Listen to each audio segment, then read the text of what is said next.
Muldoko terang-terangan lawan omongan Anies. Solusi menghadapi masalah lingkungan hidup, apalagi soal polusi udara, bukanlah terletak di dalam subsidi untuk mobil listrik. Yang pemilik mobil listriknya adalah mereka-mereka yang tidak membutuhkan subsidi. Betul?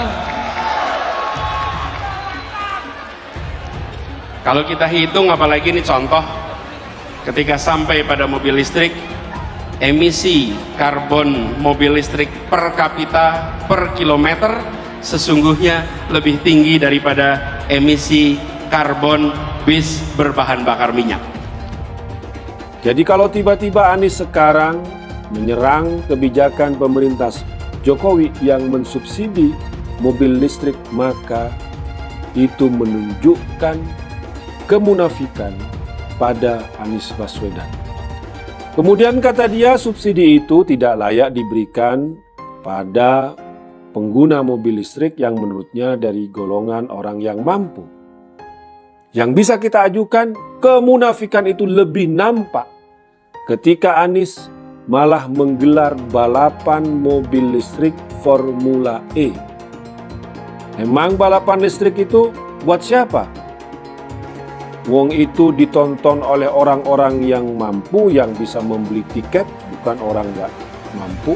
Anies Baswedan ini tidak mau melihat gitoknya sendiri. Ora iso ndelok gitoke dhewe, itu kalau orang Jawa bilang begitu. Tidak bisa introspeksi diri, tidak bisa mawas diri. Dianya penuh dengan kekurangan. Dia tidak mempunyai rekam jejak yang panjang seperti Presiden Jokowi. Hanya 5 tahun memimpin Jakarta, dan itu ya hasilnya jauh di bawah biasa-biasa saja. Sekarang mencoba peruntungannya untuk menjadi pemimpin Indonesia. Coba bayangkan, semua pembangunan infrastruktur, pembangunan ekonomi, hilirisasi yang sudah dirintis oleh Pak Jokowi akan terancam batal atau dibatalkan oleh Anies Baswedan kalau dia jadi presiden. Calon Presiden RI dari Partai Nasdem, PKS dan Demokrat mengkritik kebijakan pemerintah yang tak tepat sasaran, yakni pemberian subsidi kepada pembeli mobil listrik. Anies mengatakan bahwa Indonesia memiliki begitu banyak peluang, khususnya dalam lingkungan hidup.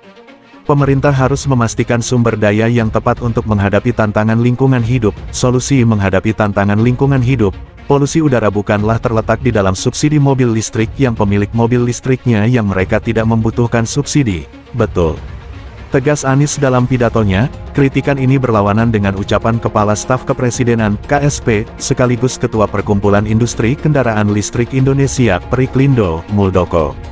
Saat membuka pameran Periklindo Electric Vehicle Show (PEVS) di J-Expo, Kemayoran, Jakarta, Muldoko menegaskan Indonesia merupakan pelopor mobil listrik di dunia. Ini menunjukkan bahwa Indonesia menjadi faktor pengungkit atas berkembangnya mobil listrik dunia, tegas Muldoko di lokasi.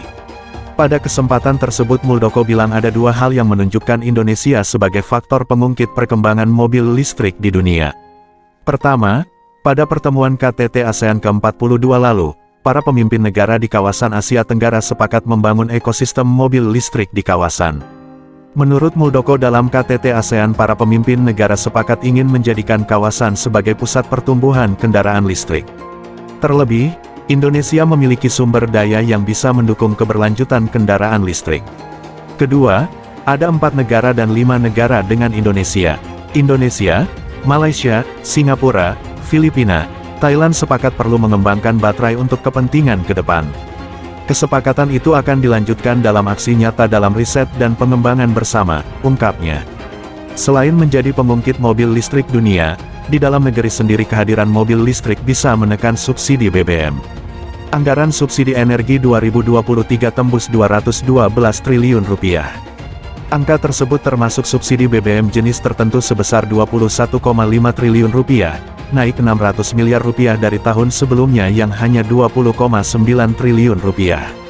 Keberpihakan pemerintah pada mobil listrik diharapkan dapat menarik minat dari banyak pihak untuk terus menyeriusinya. Untuk itu saya berharap teman-teman para pengusaha, inovator, pemegang kebijakan jangan ragu-ragu bahwa EV, kendaraan listrik, adalah mobil masa depan untuk kepentingan dunia yang semakin bersih, ujar Muldoko.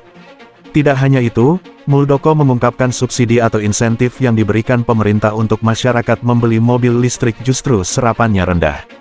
Untuk itu, Muldoko mengungkapkan ada rencana pemerintah akan merombak aturan mengenai pemberian subsidi insentif kendaraan listrik. Subsidi dan insentif masih berjalan lambat, kami masih evaluasi ke arah yang lebih baik. Agar pembeli kendaraan listrik dapat menikmati insentif ini, katanya.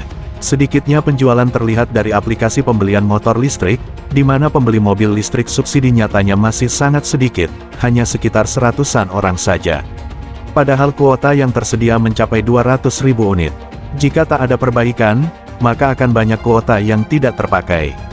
Evaluasi ini terlihat orang mau belikan ada aplikasinya, bisa dilihat populasinya di situ, kenapa yang beli baru sedikit. Dasarnya ini masyarakat diberikan kesempatan subsidi, tapi kok gak direspons.